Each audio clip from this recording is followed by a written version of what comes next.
right, everyone, welcome to my channel. I am Donna E. Knight, and we are back for part 2 of the spiritual journey. We have a very special guest here with us today. We have Miss Latoria Young. I am so excited to have Latoria here today. She is going to share her amazing story of courage, perseverance, and strength. So I cannot wait for you guys to hear this story. But before we get into that, let's get into this. I need you guys to subscribe, to like, and share the video, okay? Don't forget to subscribe, like, and share. And we will be right back. Hi guys, welcome to my channel. I am Donna E. Knight. So glad you are here. Don't forget you can catch me on all social media outlets at Donna E. Knight. You can also visit my website, wellnesswithdonna.com, for more wellness tips. All right, we are back. Thank you guys for being here with us again today. And this is our Spiritual Journey YouTube series. And I must say, I have really been enjoying this series and listening to some of the stories. And I hope that you guys enjoy it too. But let's get into our guest introduction. I'm going to let her introduce herself. So Latoria, take it away. Hello everyone, I am Latoria Miller Young, and I am 42 years old. I'm the mom of 3 beautiful children. I carried 3 beautiful children. I have 4 bonus children. The 3 children that I carried, I have a 24-year-old daughter. Her name is Kelly. She's a kindergarten teacher. I call her kindergarten cop. And then I have a 19-year-old named Lionel Harris Jr. I call him the prodigal son right now. I mean, it is what it is. And I have an 8-year-old special needs son. His name is Landon Drake Harris, and he drives me every day. All right. I'm a nurse. I'm a nurse. I've been a nurse for 17 years. I told my mom when I was 8 years old that I was going to be a nurse, and God has blessed me to be able to do exactly everything I wanted to do thus far. So I don't think He'll disappoint me in the future. And where do you live? I'm sorry, I live in South Haven, Mississippi. I grew up in a small town, Delhi, Louisiana. We only had 4 stoplights when I grew up. We have 2 now. It is what it is. But I live in South Haven, Mississippi, and I was privileged to meet Donna. We worked together in Memphis. And you know, when you go to a job, you just gravitate to someone, and she and I gravitated to each other. And here we are. And I love you. And I love you too, Donna. So like I said, we have Latoria here today. I invited her to be a guest on this YouTube series because I just was trying to think of people that I have met in passing that have had really powerful stories. And I must admit that God, the universe, always send powerful people on my path all the time. I'm always meeting, which I feel are powerful people, because I always feel like I can learn from everybody. And so Latoria is one of the people that God sent on my path, and she is just like an open book. Yes. She is so transparent, so real, which I think that's why we connected to each other, because we both are open book. Yes. We are so real. We only known each other for a short time, but it feels like a year. Maybe a year. You think? I don't even think it's been a year yet. When did you start at Crestwing? February. So it has been like a year and a half. But I feel like it's been like 10. I know. I feel like I know you forever. So, and I value that in her. So I asked her to be on this series to give her amazing story, because I feel like her story is way more amazing than my life could ever be. And she has overcome some amazing obstacles. And so the lesson that I am hoping that people see in her story and the inspiration behind her story is that nothing is too hard. Nothing is too hard. Nothing is too difficult.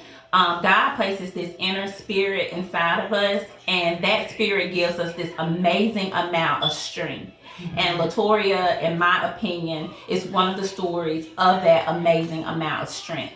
So we're about to dig into that story in just a few minutes. I think, growing up as a little girl, I developed this confidence. And it kind of started with my mom. My mom would she would dress me up, and she would put me, in the mirror, and she would say, "Girl, look at you. You're so pretty, you're so strong. You can do anything you want to do, and no one can stop you." And then she'd say, "Now you're ready for the day," and then I'll go to school. And then I'll come back, and then she'll put me back in the mirror. She say, "Look at you, you still so pretty." She was like, "Who told you you were pretty today?" You know, and I have to tell her, Miss Brown said I was pretty, So I kind of developed this confidence and this sense of, no one can stop me at a young age, like kindergarten. So you believe those affirmations that she was doing was really making an impression on your spirit? Absolutely. Wow. Absolutely. And then, I became a teenager, and I was, known as a little church girl, in my town where I was from. I was popular, but I was a little church girl. And I was liking this boy, we started liking at 16 and 17, we got together. And I sang. I came up pregnant. And I was singing in the choir at the time, and I remember the pastor called me, to the back, and one of my most difficult moments was, he told me that he was going to have to ask me to get out of the choir. And I was like, he did. And I said, "No, sir, I'm not going to be able to do that." Because, I've been going to this church my whole life. I've been there before he came, and I know I'm going to be there before after he leaves. Right.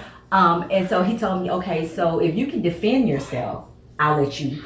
And so I told him, I said... He was having this conversation with you at 16? He was. Without your parents? Well, I was 18 at the time. I got with the father at 16, but I was 18 at this time. You were still young? I was.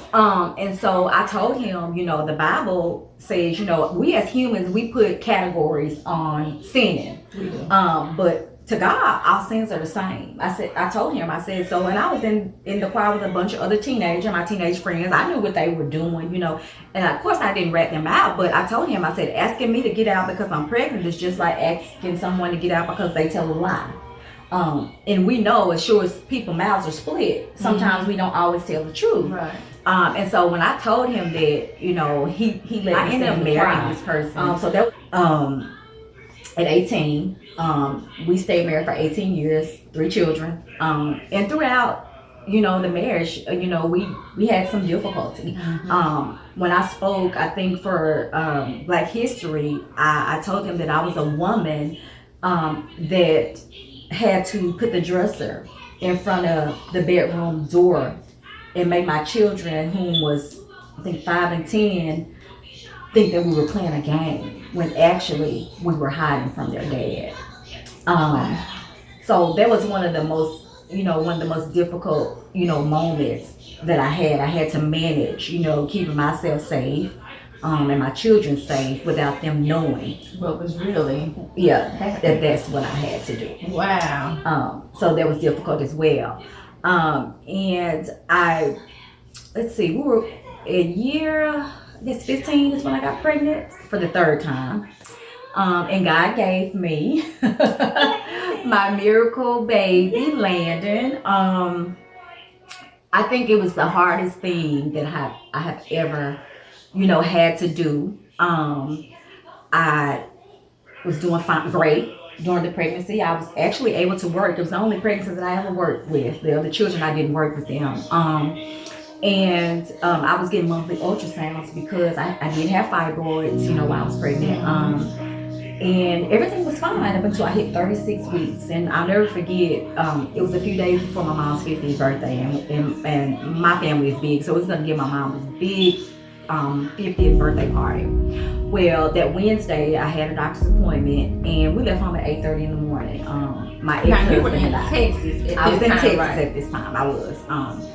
And so we went, and I had the sonogram, and they said something is wrong. The baby hadn't grown 1 ounce since last month.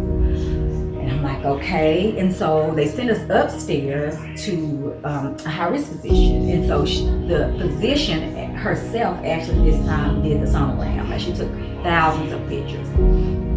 And then she told us that she suspected that he was going to be Down syndrome because his bones were really small.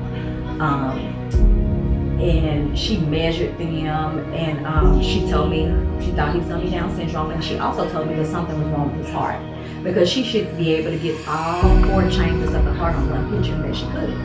And so we went to a 3rd doctor's appointment in 1 day.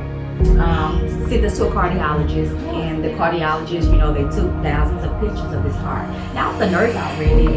However, I knew something was wrong with the heart, but I didn't know what it was. And so after the sonogram, they put us in this conference room. And if you're So familiar, after the third sonogram? yes, Okay. put us in this conference room and told us to wait. And if you're familiar with House, the series, the movie, the doctor, you know, my ex-husband said, you know, I feel like I'm on House. And that's kind of what we felt like an out-of-body experience on that day, because you go 36 weeks, everything is fine, but all of a sudden, something is not fine.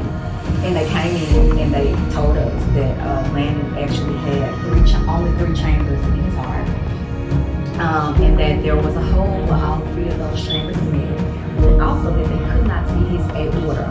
And your aorta is the largest artery in your body. It comes off your heart and it gives your body all the blood supply and oxygen that it needs. So she just thought it was the way he was lying. So fast forward 7 days later, scheduled C-section. They scheduled C-section. Everything went great. Had Landon, and the doctor leans over and said, you know, I've delivered thousands of babies and this baby is not Down syndrome. Okay, hallelujah. However, he was diagnosed with a syndrome called Charge syndrome, CHARGE, that comes with a lot of symptoms, and heart and respiratory are the main issues. Now, prior to him telling you this diagnosis, had you heard of that? Even though I was a nurse, I had not heard of it. Yeah, because I never heard of it before until you told me. It's rare. I think it's like 1 in 150,000 babies, you know, are born with Charge syndrome. But he was diagnosed with that. I think he ended up having a trach 3 weeks after he was born, because his respiratory system was just decreasing. He didn't suck at all, so he had to have a G-bud, which he still has now at 7 years old. And he had to have, Landon has had up to this day, he's had 4 open heart procedures. Because the most important part that I just left out was when he was born, you know, I remember I told you they couldn't see his aorta. Well, guess what? It was there, but it was not connected to his heart. Yes.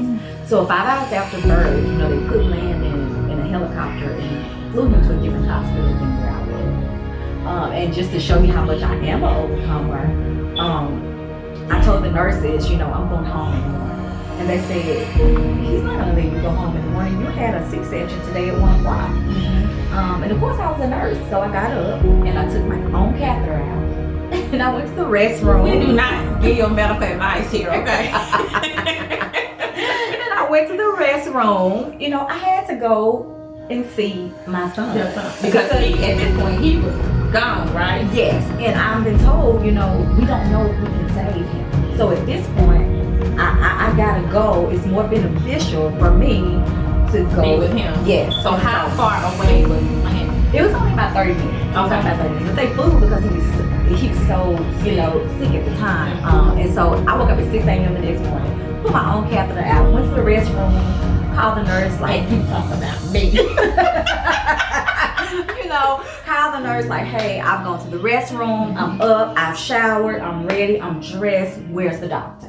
He came and I said, listen, either you're gonna let me out, you know, or I'm gonna sign an AMA. Like, I gotta go. So he was like, you know, that he felt like it would be more beneficial to my health for me to be with my son. And so, you know, he prescribed me a lot of medications and I was on my way, you know. Because I know you were in pain. C-section, the recovery is hard. But you know, I think at this time I was running off of adrenaline. You had so I really didn't realize how much pain I was actually in. Because especially day 2. Yes, and I had stairs. My bedroom was upstairs. So, you know, it took me a minute. I'm reliving the pain. It took me a minute, I know. you know, but I made it. Yeah. You know, and but that probably was at that point, that probably was the little pain was the furthest thing from your life. Exactly. I had a moment. I think it was the most pivotal moment in my life. I'm gonna be honest with you. I stood by, you know, Landon was not doing well at all. And, you know, the doctors had told me they didn't know what else to do. All we could do was wait. I think it was right after his 3rd heart procedure. He hadn't had his 4th yet. He had to be on a pacemaker. His heart had to be paced. And his blood sugars was in the 800s. Oh. And for 3 days, there was no change. And all I could do was pray. And I was so afraid. If I left to go shower, if the phone rung, it was like death was on me. Like I was just so afraid that I would pick up the phone and they would tell me that he was gone. And what I did was, I said to myself, okay, if I keep feeling like this, I'm going to lose my mind. You know, it's a thin line between sanity and insanity. And I stood by what I felt like was coming with his dying day. And I said, okay, God, I've been saying, you know, I could trust you. I trust you ever since I could remember. And I said, if I have to give this baby back to you, can you help me keep my right mind, you know, so that I can continue to depend on you? Because I know if I can depend on you, everything's going to be okay. And when I did that, it just felt like a large burden. I had just let it go, and I had gave it to God. I was trying to control it myself, and I had given it to God. And next morning when I woke up, Landon just started coming back. Wow. He just started coming back. And ever since then, I've kind of met with the fact of, you know, depending on God, truly depending on Him, and not just saying that I depend on Him, but truly depending on Him for everything. Because sometimes we want to depend on God for this and depend on God for that, but we want to control this and control that. Right. But when you come to a point in your life where you give it to Him and you don't take it back, it's when you see He starts showing you things and you know it's Him. So you gave the stress of trying to feel like emotionally trying to hold yourself together, the stress from that, you had to release. Yes. You had to release absolutely. Because you felt like this is really going to break me. Yes, absolutely. Which I can imagine, because I think a lot of this, some of it is really human nature. Because we kind of tend to feel like, and I think we've been conditioned to feel like, if I worry about it long enough, if I think about it long enough, yes, it'll change. yes. You know, we won't let the thought go, we won't let the feeling go. But there's so much power in letting go. You know, I said I was in a 20-year relationship, 18 years married, and having this baby kind of showed me how strong I really could be, because I didn't know. And you know, we made it to a point, you know, Landon was 3 years old, and I think he was 2 at the time when I said this prayer. And I said, God, I woke up one morning and I said, you know, this relationship is toxic. You know, when we were good, but when we were bad, we were bad. And so I woke up one morning and I said, God, you know, there has to be more to life. Went by. And I woke up one morning and I said, you know, I no longer can do this. So it was another year after you had Another year after I prayed that prayer, I had a conversation with God. That whatever needed to happen, happened. Yes. And then it just, one day you woke up and it just came to I had no idea that God was going to break up, you know, not break up, but you never thought that. You never thought that y'all would be going your separate ways. We never thought that we would be separated. Isn't that amazing? It's amazing. And now you probably can't even see yourself with that person. I cannot. we share 3 children, right? You know, on this earth, and that's kind of the way I look at the person. You know, I've forgiven him. I hope he's forgiven me. You know, I don't want anything bad to happen to him. I want his life to be blessed because he's the father of my 3 children. So that's kind of, you know, the way I feel about where that is. But after that, you know, I have been praying, you know, God, I want a God-fearing man. You know, I want a man that I don't have to wake up and cheerlead to go to church. You know, I want a man that prays for me and with me and likes to do some more of the things that I like to do. And you know, they said be very careful and be specific when you pray. Because now, you know, I'm blessed with this new man, you know, he's everything that I prayed for, you know, and when he came along, you know, and he's a pastor. And guess what I need? I said, God, okay. I didn't ask for a pastor. That's what you got. But guess what? He's everything I prayed for. He's a God-fearing man. He prays with me. He prays for me. I don't have to cheerlead him to go to church. You know, I don't have to cheerlead him to put God first in our relationship, and that gives me safety. And so he is actually the best part of me. He brings out the best in me. He holds me accountable to my spirituality. Hey, husband Jovel. Mr. Young, Superman. That's what, you know, that's what he is. I love it. To me, I love it. you know, because he, you know, I have this special needs child, and I was told, you know, by someone before, you know, nobody's gonna want you with your special needs child. Someone had the audacity to actually tell me that. But he not only loves me and all my children, my special needs child, you know, it's just us three at the house, and they have this bond. You know, I can't wait until Lane's like 16. He's 8 now, and I can't wait until he's like 16. I think they're gonna be like 2 old men. That's kind of, you know, the way I feel right now, living with these 2 old men, you know, 2 spoiled old men. But you know, he changes his schedules. You know, when I can't do it, he changes his work schedule, you know, so that he can do it. And he's learning, you know, he's a little timid at first, you know, but he's learning, you know, more and more about how to take care of Landon, you know, himself, you know, and I'm patiently waiting, you know, for him to be quit his second job, you know, so he can be a, you know, stay-at-home dad in the evening. Yes, that's what I'm waiting for, and I'm praying about that. Well, it's and I know God he gonna come through. Because one thing that I would think that we can see from your story today is that words have power. They do. Words have power, and I've done numerous videos on that. Is that words truly have a vibration, and they truly have an energy. Absolutely. And you have shown today, like, I put it out there, I said it, and on this day, it happened. Literally, So, God answered prayers that I prayed. He's still answering prayers in my life right now that I probably prayed 10 years ago. Right. And I'm seeing them come out. And so I have things that I've written down in the front of my Bible that I prayed for, and I'm waiting for those things to happen. And slowly but surely, you know, I'm marking them up. Wow.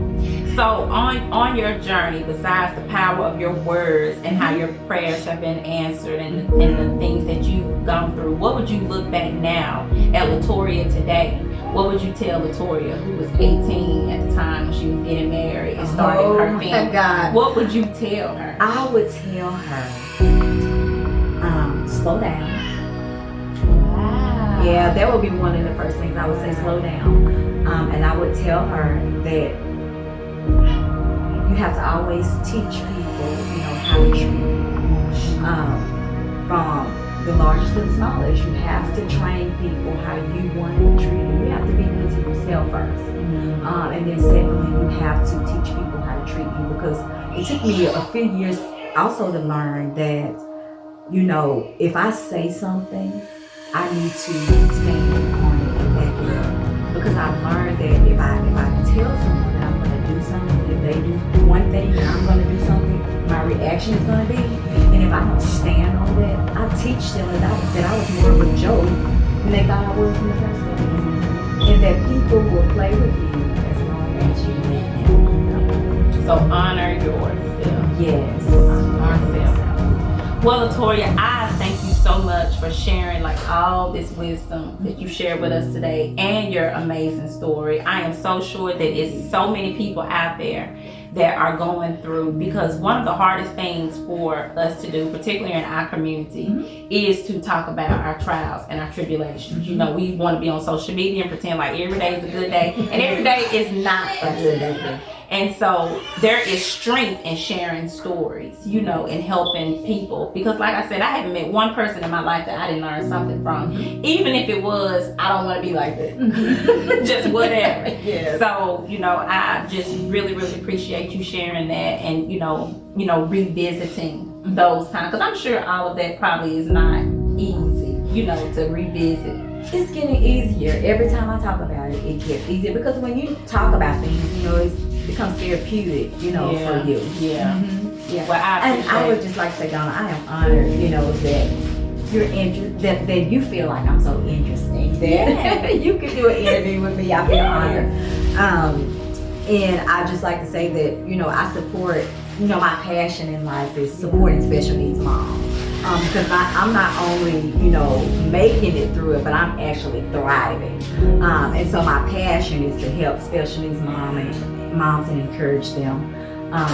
Let them know how they can reach you. So I can be reached. My email address is lmilleryoung@gmail.com. I also have a public page on Facebook called Landon in Charge. That's my Landon, and he has charge syndrome, and he is definitely in charge of my life. So I have a public page that you can go and follow on Facebook and Instagram, and they're both called Landon in Charge. I also have a private Facebook group for special needs moms called Mommying. So if you want to join that, you know, let me know. We talk about, you know, we just try to encourage each other every day. So, and that's what we need more of. Yes. That's one thing that the world needs more of. Yes. So y'all do that. If there's anyone out there that would like to get in contact with Tori, you have her information. Her story today is amazing. There's no better way. If you're one of those people that's sitting at home and you're wondering, like, you know, where's the purpose in your life? Where's the direction in your life? And you're looking for a deeper connection. You know, I really feel like this video today is going to do that for you. So thank you guys so much for tuning in.